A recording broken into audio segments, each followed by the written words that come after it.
Барыгызга да ассаламу алейкум. Ислам динендә гүр садакасы дигән төшенчә бармы, юкмы? Шушы сорауга җавап биреп үтик. Һәм бу сорауга җавап бирер өчен безгә Пәйгамбәрбез саллаллаһу алейхи ва саллям һәм аның сахабаларының тормышына күз салырга кирәк. Һәм чыннан да, аларның тормышына күз салсак, алар кешене җирләгән вакытта мондый садака тапшырмаганын күрербез. Чөнки бу садака ул ислам диненә кертелгән яңалык булып санала.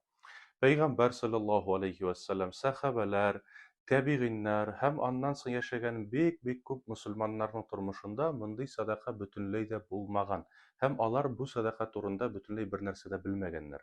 Чөнки күптән түгел генә ниндидер кеше менә шушы садаканы уйлап чыгарып, гүр садакасы дигән исем биреп, шушы гамәлне ислам диненә кертеп җибәргән.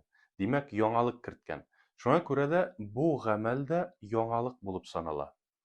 Нәрсә ул яңалык? Кыскача гына аңлатып китсәк, менә мәсәлән, ниндидер кеше тәһарәт алганда әйтә: "Кулларны юган вакытта шуның белән бергә култык астында юырга кирәк" ди. Култык астын юу алама гамәлме? Юк, алама түгел бер яктан уйлап карасаң. Шуңа күрә дә шул гамәлне эшләргә кирәк ди.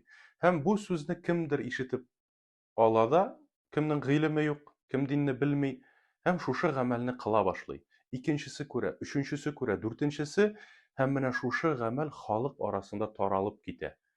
Бу гамәл бит ислам динендә юк иде, ләкин кайсыдыр вакытта бер кеше әйтте дә, култык астын юырга кирәк дип, һәм бер кеше эләктереп алды да, бөтен халыкка шуны таратты һәм ислам диненә яңалык кертте. Шуңа күрә дә бу гамәлне кылу ул савап кына түгел, ул киресенчә гөнаһ булып санала. Чөнки бу яңалык. Пәйгамбәрбез саллаллаһу алейхи ва саллям хадисендә әйтә: "Һәрбер ислам диненә кертелгән яңалык утта булачак" ди, җәһәннәмдә. Шуңа күрә дә беренче сорауга да кайтсак, гүр садакасы мәсьәләсенә без аңларга тиешбез. Бу садаканың бөтенләй ислам динендә урыны булмаган. Күптән түгел генә кемдер менә шушы садаканы ислам диненә керткән дә, ислам динендә булган гамәл дип әйткән. Кемдер, кем ислам динен белми, гыйлеме юк, шушы сүзне эләктереп алган да халыкка тараткан. Менә күреп торабыз. Дингә яңалык кертүнең зыяны нинди? Бер сүз җитә. Бер сүз җитә ислам динен үзгәртеп җибәрергә.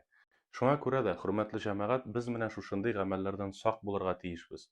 Әгәр дә кемнең гыйлеме юк, кем ислам динен тулысынча белеп бетерми, сезгә берәрсе килеп әйтә икән: "Ислам динендә бу гамәл юк бит, апа. Моны эшләмәсәгез хәерлерәк була, абый" дип.